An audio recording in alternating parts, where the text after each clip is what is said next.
Hello student, success coaching classes में आपका स्वागत है। तो आज हम लोग डिस्कस करने वाले हैं क्लास 10th का सामाजिक विज्ञान, जिसमें 2 नंबर और 3 नंबर में टॉप 85 सवाल बताने वाले हैं जो आपको बोर्ड एग्जाम में इसी से आएगा। इससे बाहर एक भी सवाल नहीं जाएगा, तो वीडियो को स्किप करने की गलती बिल्कुल मत करिएगा। इसमें पार्ट बाय पार्ट बना हुआ, तो इससे पहले वाला पार्ट में क्वेश्चन नंबर 1 से लेकर 20 तक करवा दिए हैं। आज हम लोग डिस्कस करने वाले हैं क्वेश्चन नंबर 21 से लेकर हम लोग आगे करेंगे। इसी तरह पार्ट बाय पार्ट करेंगे। इसका प्लेलिस्ट भी जरूर बना देंगे, तो आप जरूर से प्लेलिस्ट जाकर सभी वीडियो को जरूर देखिएगा। टोटल 85 सवाल हम लोग आज का सॉल्व करके वीडियो डाल देंगे, ठीक है। तो चलिए हम लोग स्टार्ट करते हैं 21 से।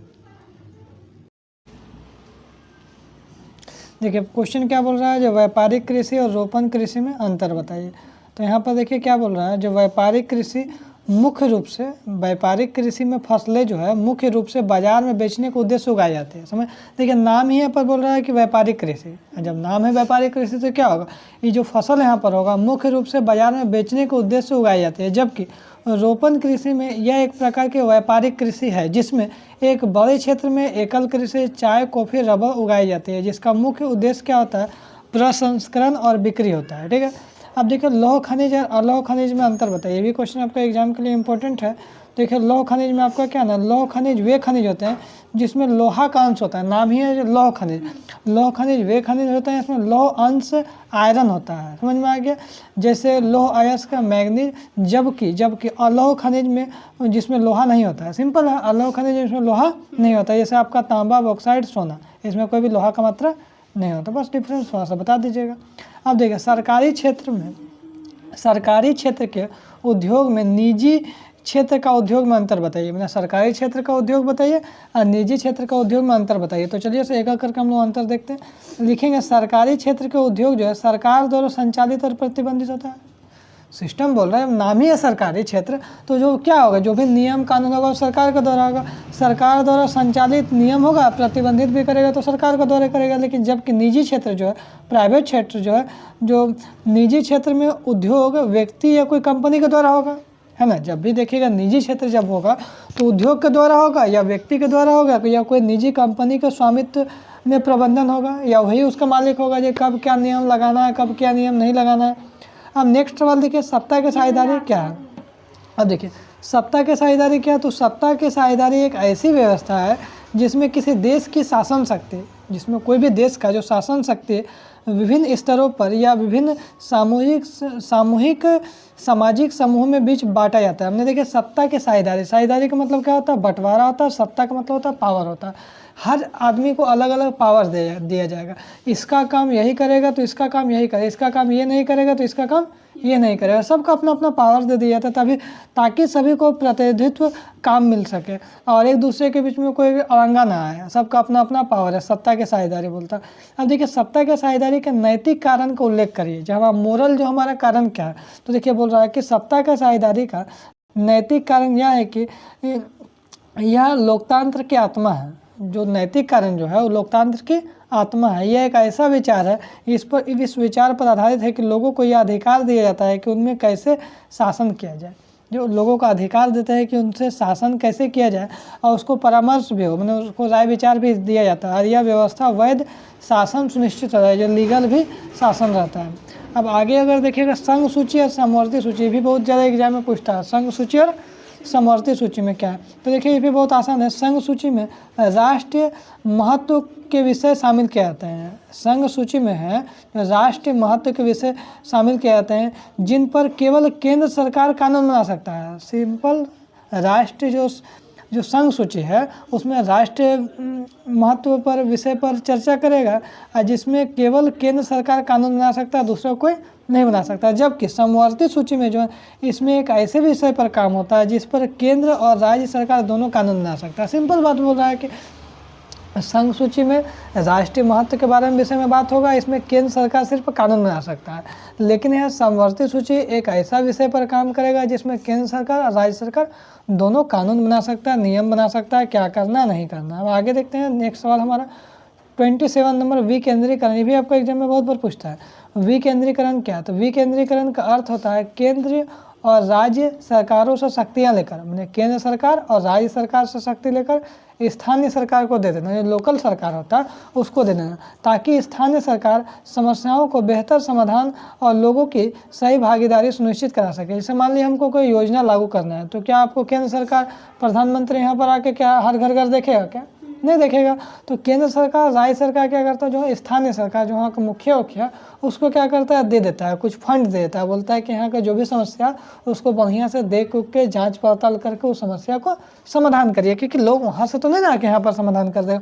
वही बोल रहा विकेंद्रीकरण का अर्थ है केंद्र और राज्य सरकार शक्तियाँ लेकर स्थानीय सरकार को दे देना होता है, ताकि स्थानीय सरकार समस्याओं को बेहतर समाधान और लोगों की सीधी भागीदारी सुनिश्चित करवाता है। अब देखिए संघ सरकार और एकात्मक सरकार के बीच अंतर।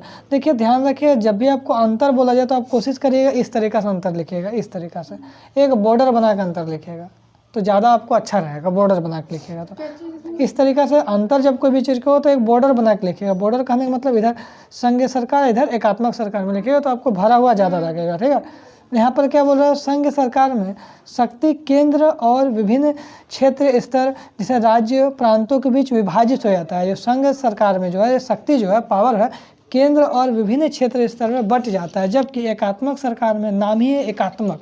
एकात्मक सरकार में शक्ति का एक ही केंद्र होता है और उप इकाइयाँ केंद्र के अधीन होता है। हमने सिर्फ इसमें मेन एक ही होता है लेकिन उसमें अलग अलग बट जाता है। तो आप अगर एग्जाम में क्या लिखना है, लिखिएगा संघ सरकार में जो शक्ति है केंद्र और विभिन्न क्षेत्रों में बट जाता है, जबकि एकात्मक सरकार में जो शक्ति एक ही केंद्र के पास होता है और इसमें उप इकाइयाँ उसी के अधीन होता है।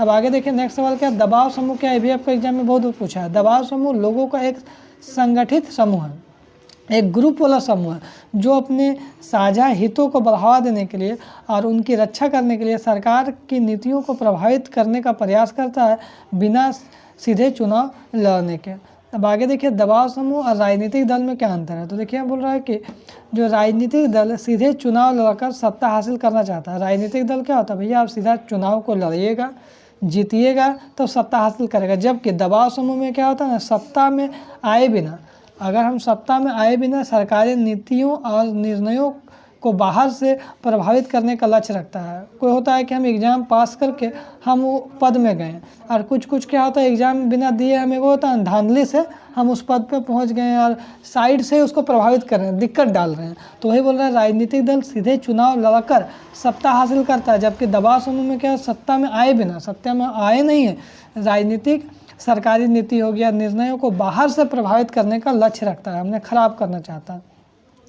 अब देखिए राजनीतिक दल का अर्थ क्या होता है। तो राजनीतिक दल लोगों को एक ऐसा संगठित समूह है जो चुनाव लड़ने और सरकार में राजनीतिक सत्ता हासिल करने के साथ साथ, क्या बोल रहा है, राजनीतिक दल लोगों को एक ऐसा संगठित ग्रुप होता है जो चुनाव लड़ने, सबसे पहले क्या बोला, चुनाव लड़ने और सरकार में राजनीतिक सत्ता, पॉलिटिकल जो पावर होता है हासिल करने के लिए एक साथ आते हैं ताकि वे विशिष्ट नीतिगत कार्यक्रम लागू कर सकें। अब आगे देखिए दबाव समूह और राजनीतिक पार्टियों में अंतर क्या है। तो देखिए अब दबाव समूह राजनीतिक पार्टी में अंतर देखिए, राजनीतिक पार्टी चुनाव जीतकर सरकार बनना चाहती है। राजनीतिक जो पार्टी है, पॉलिटिकल पार्टी है, वो चुनाव को जीतेगा और सरकार बनना चाहती है, जबकि दबाव समूह जो है सरकार पर दबाव बनाकर, नाम ही दबाव समूह, अपने सरकार पर क्या हुआ जोर जबरदस्ती दबाव बनाकर अपने विशिष्ट उद्देश्यों को पूरा करना चाहते हैं और वे सीधे तौर पर सत्ता में भागीदारी नहीं करते हैं।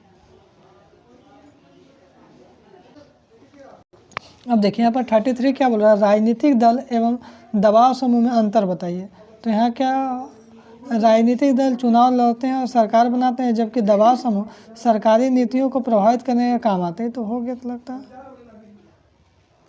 आगे देखिए अगर लिखना चाहते हैं तो ये भी लिख सकते हैं, अगर लोग में बोल दें तो लिखिएगा राजनीतिक दल का मुख्य उद्देश्य सत्ता हासिल करना, राजनीतिक दल का मुख्य उद्देश्य सत्ता हासिल करना और सरकार चलाना होता है, जिसके लिए वे चुनाव में उम्मीदवार खड़े होते हैं। इसके विपरीत दबाव समूह में विशिष्ट हितों या मुद्दों को बढ़ावा देते हैं और अपने उद्देश्यों को प्राप्त करने के लिए राजनीतिक दलों या सरकारी अधिकारियों को प्रभावित करने का कोशिश करते हैं। अगर लोग आ जाए तो इस तरह का आप लिख सकते हैं। अब देखिए यहाँ से हमारा इकोनॉमिक्स आ गया, जो बहुत अच्छा क्वेश्चन आएगा। प्रति व्यक्ति आय क्या है, एग्जाम में बहुत बार पूछा है प्रति व्यक्ति आय। तो प्रति व्यक्ति आय किसी देश की कुल आय को, मान लीजिए कोई देश है उसका कुल आय को कुल जनसंख्या से भागा दे दीजिएगा तो हमारा प्रति व्यक्ति आय आ जाएगा। बस सिंपल बात है ना। आगे देखिए, अगर इसको थोड़ा अलग तरीका से लिखना चाहते हैं तो लिखेंगे यह किसी देश के लोगों के औसत आय को दर्शाता है। लोगों का औसत आय मैंने एवरेज ने ई भी लिख सकते हैं या ऊपर वाला भी आप लिख सकते हैं, जिसका उपयोग अक्सर विकास के स्तर को मापने के लिए किया था। हम कोशिश रहेगा कि आप ऊपर वाला ही लिखिएगा ना तो थोड़ा ज़्यादा अच्छा रहेगा। प्रति व्यक्ति आय क्या है? प्रति व्यक्ति आय किसी देश के कुल आय को, मान लीजिए एक देश का कुल आय है और 10,000 जनसंख्या है तो भागा कर दीजिए तो प्रति व्यक्ति आय आ जाएगा। तो कुल आय को कुल जनसंख्या से भागा कर दीजिएगा तो हमारा प्रति व्यक्ति आय आ जाएगा।